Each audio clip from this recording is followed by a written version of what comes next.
ఈ భూలోకములో జమదగ్ని మహర్షి ఆశ్రమంలో ఒకరోజు గణేశ్వరో గణశ్రీరో గణనాథో గణాధిప ఏకదౌత్రో వక్రతుండో గజవత్రో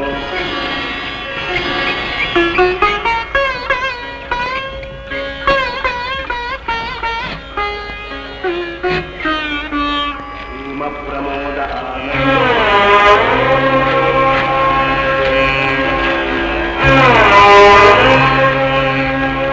నందలోలం పటో భీమః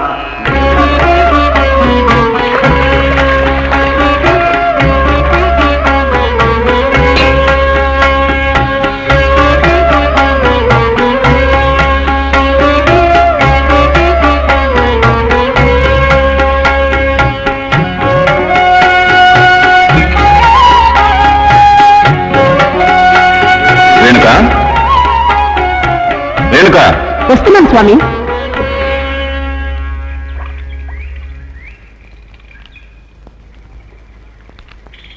స్వామి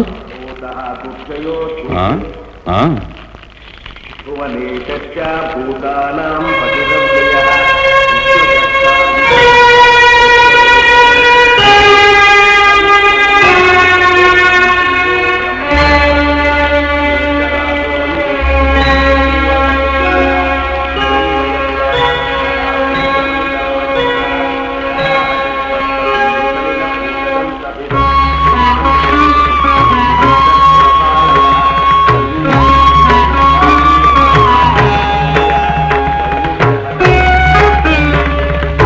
నాథ, ప్రతి సమానురాలైన ఆ కోమలాంగి ఎవరు? ఆమె చేష్టలు ఎంతో ఆశ్చర్యంగా కనిపిస్తున్నాయి కదూ? అవును, ఆమె మహాతపస్వి జమదగ్ని మహర్షి ధర్మపత్ని రేణుకాదేవి, మహాపతివ్రత. అంటే అంటే మానవ మహిళలు తమ పతినే ప్రత్యక్ష దైవమని నమ్మే పతి పారాయణులు, మహామహిమాన్వితులు. వాళ్లు మనసు పెట్టారంటే సూర్యుని గమనాన్ని, వాయువు చలనాన్ని నిరోధించగలరు. ఆశ్చర్యం, మహాశ్చర్యం.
ఓం నమః శివాయ, ఓం నమః శివాయ, ఓం నమః శివాయ, ఓం నమః శివాయ, ఓం నమః శివాయ, ఓం నమః శివాయ, ఓం నమః శివాయ, ఓం నమః శివాయ, ఓం నమః శివాయ, ఓం నమః శివాయ, ఓం నమః శివాయ.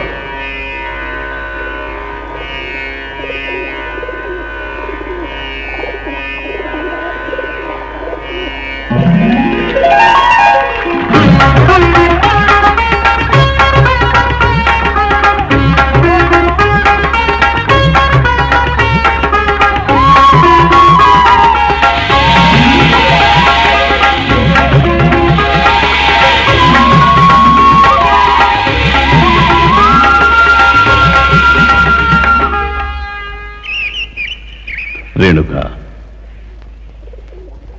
రాజకుమారిగా పుట్టి రాజకుమారిగా పెరిగి వందలాది దాసీలతో సేవలు చేయించుకోవలసిన నీవు ఈ ఆశ్రమవాసుని స్వీకరించి ఏం సుఖపడుతున్నావు? స్వామి, భగవత్ స్వరూపులైన తమరికి అర్ధంగి కావడమే నాకు మహాభాగ్యం. రేణుక, కుమారులు ఎవరూ కనిపించరే?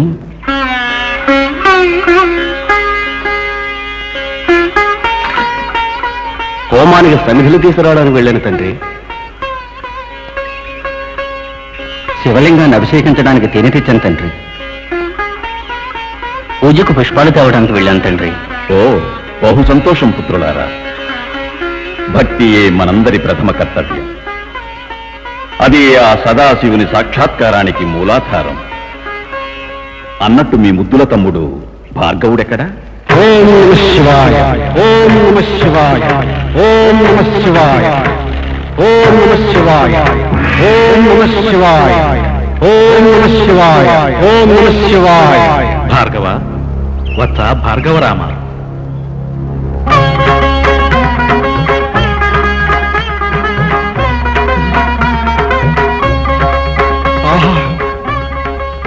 పరమేశ్వర, పరంజ్యోతి, ప్రసన్నుడవయ్యావ తండ్రి. పాహిమాం పాహిమాం పాహిమాం. వత్స భార్గవ, నీ నిష్కళంక నిశ్చల అమోఘ భక్తి నన్ను కైలాసంలో క్షణకాలం దిగ్భ్రాంతుణ్ణి చేసింది. నీ భక్తికి మెచ్చి ప్రసన్నుడనయ్యాను. ఏం కావాలో కోరుకోవత్స, సంతోషంగా ప్రసాదిస్తాను. దేవదేవ, అఖిలాండ కోటి బ్రహ్మాండ నాయక, జగదీశ్వర, జగద్రక్షక, నీ దివ్య దర్శనమే నాకు మహాభాగ్యం. ఈ మహాభాగ్యం కంటే మహత్తరమైన మరే భాగ్యము నాకు అవసరం లేదు తండ్రి. నువ్వు మాటల్లో మహాజానవు. నీ మాటలకు నేను ముగ్ధుణ్ణైపోయాను వత్స. భార్గవ, నీవు కోరకపోయినా ఏదైనా ఒకటి ప్రసాదించాలని నా మనసు ప్రేరేపిస్తోంది. అందువలన ఈ పరశువును సంతోషకానుగా నేను నీకు ప్రసాదిస్తున్నాను. దీనితో జగత్తులో ధర్మాన్ని రక్షించు. ఎలాంటి సందర్భం ఏర్పడినా అధర్మానికి ఆశ్రయం ఇవ్వకు. ధర్మానికి విరుద్ధమైన కార్యాన్ని ఎవరు పాటించినా వాళ్ళు ఈ పరశువుకు ఆహుతి కాగలరు. నీ వలన లోక కళ్యాణం జరుగుతుంది. లోకము నిన్ను సన్మానిస్తుంది. మహాప్రసాదం తండ్రి. నిజం? అవును తండ్రి, ఇది జరిగిన వాస్తవం. భార్గవ, భార్గవరామ, నా ముద్దుల కుమార, ఎందరో జ్ఞానులు అశేష కాలం అనంత భక్తితో భగవంతుణ్ణి ఆరాధించిన వాళ్ళకి లభ్యం కాని ఆ పరమభాగ్యం నీకు లభ్యమైంది కదూ. కుమార, నువ్వెంతటి భాగ్యశాలి. నీలాంటి పుత్రుణ్ణి పొందినందుకు నా జన్మ చరితార్థమైంది, చరితార్థమైంది. నన్ను ఆశీర్వదిస్తుంటే పుత్ర, నాకంటే ముందు నువ్వు అందుకోవలసింది నీ తల్లి ఆశీర్వాదం. తల్లిని మించిన దైవం లేదని నీకు తెలియదా? నీ వంటి మహిమాన్వితుడైన సుపుత్రుణ్ణి కన్నందుకు ఆ మహాతల్లి ఎంతో ధన్యురాలు, ఎంతో మాన్యురాలు. నన్ను ఆశీర్వదించు మాత. అఖండ విజయ ప్రాప్తిరస్తు. నిన్ను కొనియాడ నాకు మాటలు చాలడం లేదు. భార్గవ, ఆ పరమేశ్వరుని వరంతో ఈ పరశువుని ధరించి నేటి నుండి పరశురాముడిగా ప్రఖ్యాతిగాంచి చిరంజీవిగా వర్ధిల్లు నాయనా.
ఆగు.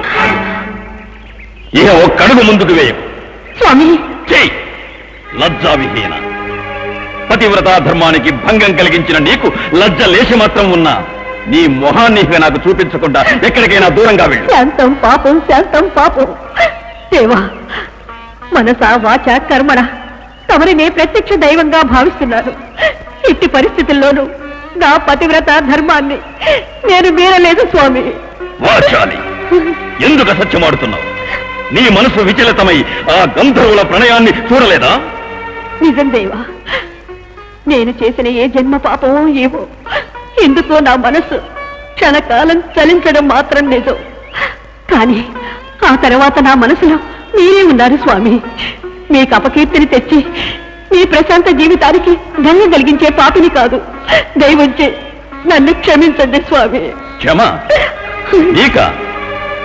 మనసులో కల్మషాన్ని నింపుకొని వచ్చి ఈ ఆశ్రమాన్ని కలుషితం చేయాలనుకున్నావా? నీకు ఈ ఆశ్రమంలో స్థానం లేదు, వెళ్ళు. భగవంతుడా, ఏ స్త్రీకైనా పతి గృహమే ఆమె గృహం కాదా? పతి పదసేవే ఆమె పూజించే స్థలం కాదా? దాన్ని వదిలి ఆమె ఎక్కడికి వెళుతుంది స్వామి? ఈ శుష్కప్రియాలు నా వద్ద చెప్పదు. ఈ ఆశ్రమంలో మాత్రమే కాదు, నా మనసులోనూ నీకు స్థానం లేదు. స్వామి, నేను విధించే శాపానికి గురి కావద్దు. బయటికి వెళ్ళి. స్వామి, స్వామి, ఒకవేళ మీరే స్వయంగా నాకు శిక్ష విధిస్తే అది నాకు ఎన్నో జన్మల తపస్సు ఫలంగా భావిస్తాను. మీరు విధించే శిక్షలు పతివ్రతలు సూర్యుని గమనాన్ని వాయువు చలనాన్ని నిరోధించగలరు అని ఆ రోజు అన్నారు కదా, అలాగే విధిని కూడా నిరోధించొచ్చు కదా? అది మాత్రం సాధ్యం కాదు. విధి పరబ్రహ్మ సంకల్పం. దాన్ని మీరడానికి దేవాది దేవతలకే అసాధ్యం. ఇంకా మానవ మాత్రులెంత?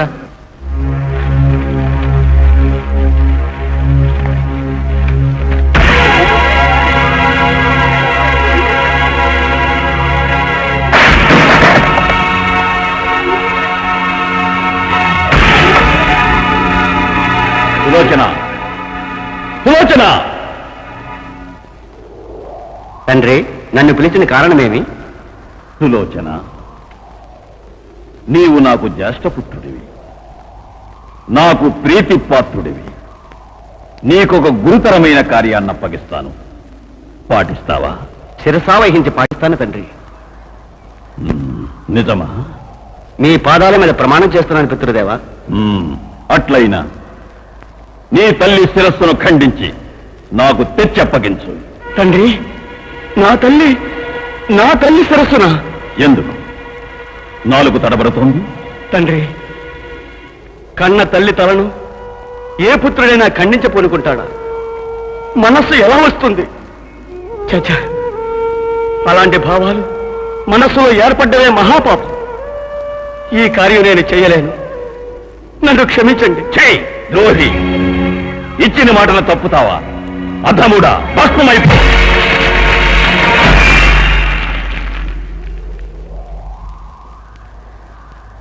విలోచన, బృహలోచన!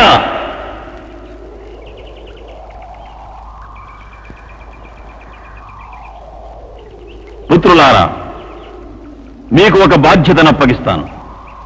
తెలుసు తండ్రి, సోదరునికి చెప్పడం మేమంతా విన్నాం. అంటే తల్లిని వధించే కార్యం మా వల్ల కాదు తండ్రి. ఏమన్నావు? దయచూపి క్షమించండి తండ్రి. ఛ! పులి కడుపున పిల్లి కూనలు పుట్టాయి. మిమ్మల్ని నా బిడ్డలని చెప్పుకోవటానికి సిగ్గుగా ఉంది. పండి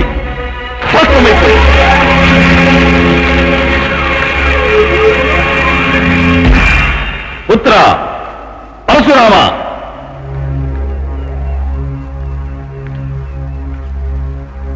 విజయీ భవవత్స. నన్ను ఆజ్ఞాపించండి తండ్రి. కుమార,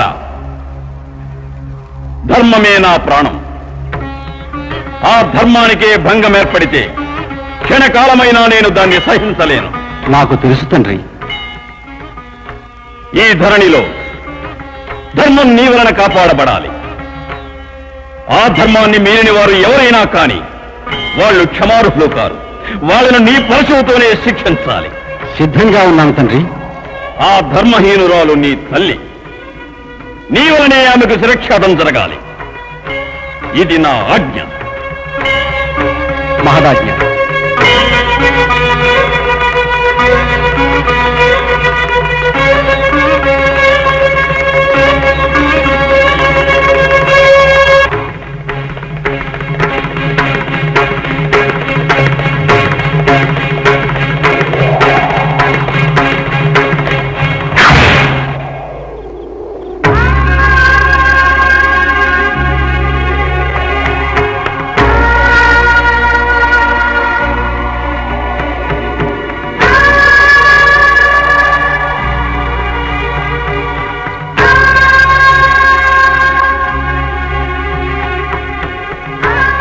భలా భలా కుమార, ఈ జమదగ్నికి తగిన పుత్రుడవు నీవే.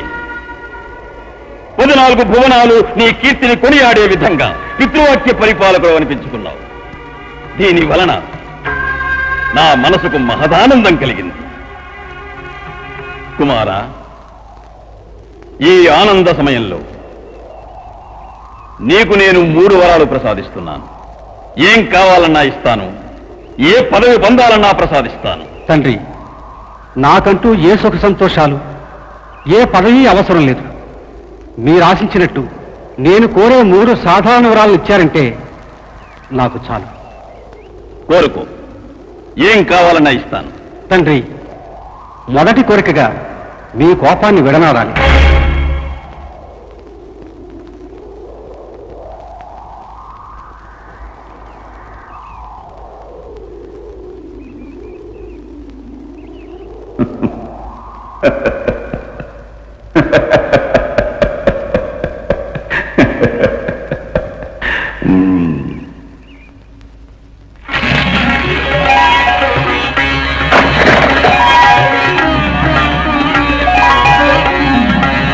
నా సోదరులు పునర్జీవులు కావాలి.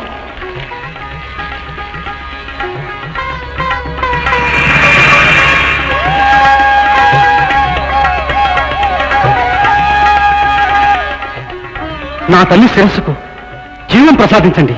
తథాస్తు.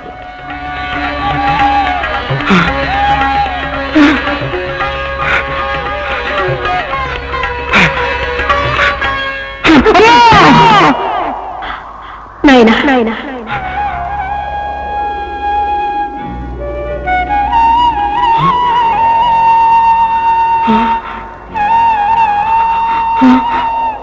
తొందరపడకు కుమారా. ఈ అమ్మను చూడ్డానికి నా తండ్రికి ఎంతటి ఆతృత. అమ్మా అమ్మా అమ్మా! రా కుమారా, దగ్గరకు రా. భయపడ్డావా తండ్రి? ప్రపంచంలో ఏ శక్తికి భయపడని ప్రచండ గుండెగల నా పుత్రుడు తన తల్లి శిరస్సును చూసి భయపడుట. రా కుమారా. కొంచెం ఆగు తల్లి, నీ శిరస్సుకు ఆ కురంద మొండాన్ని ఇప్పుడే చేరుస్తాను. వద్దు కుమార్, అది వ్యర్థ సాహసం. అమ్మా, తండ్రి నుంచి నేను వరాన్ని పొందొచ్చానమ్మా. అవును నా ముద్దల కుమార, నీవు పొందిన వర ఫలమే ఇది. అమ్మా, ఏమిటమ్మా నువ్వు అంటున్నది? నిజం నాయన, నీవు నీ తండ్రిని ఏమి వరం కోరుకున్నావు? నా తల్లి శిరస్సుకు మళ్ళీ జీవం ప్రసాదించమని. నీ తల్లి శిరస్సుకు జీవం రావాలనే కదా కోరుకున్నావు. తనకు జీవం వచ్చింది కదా, జీవం వచ్చి మాట్లాడుతున్నది కదా, అందుకే అంటున్నాను తనను మొండానికి చేర్చే సాహసం వ్యర్థమని. అమ్మా అమ్మా, నా అనాలోచితం వల్ల ఎంత అనాహుతం జరిగిపోయింది తల్లి. జగత్తంతా జగదేకుడని కొనియాడబడి నీ కుమారుడు చివరకు అవివేకుడైపోయాడమ్మా, అవివేకుడైపోయాడమ్మా. నన్ను క్షమించు మాత, నన్ను మన్నించు. బాధపడక కుమారా, ఇందులో నీ వల్ల జరిగిన దోషమేమీ లేదు. అవును నాయన, జరగవలసింది జరిగి తీరాలి కదా. దాన్ని అడ్డడానికి ఈ ప్రపంచంలో ఏ శక్తికి సాధ్యపడదు. అమ్మా, దీనికంతటికి నా ఆతృత అవివేకమే ఈ అనర్థానికి కారణమైందమ్మా. అవివేకం కాదు నాయన, జరగవలసిందే జరిగింది. ఇక పైన ఈ జగత్తులోని జనం నన్ను ఈ రూపంలోనే పూజిస్తారు. నన్ను ఎవరనుకుంటున్నావు? ఈ ప్రపంచాన్ని ఉద్ధరించడానికి వచ్చిన దాన్ని. నేనే మహాశక్తిని, నేనే మహామాయని.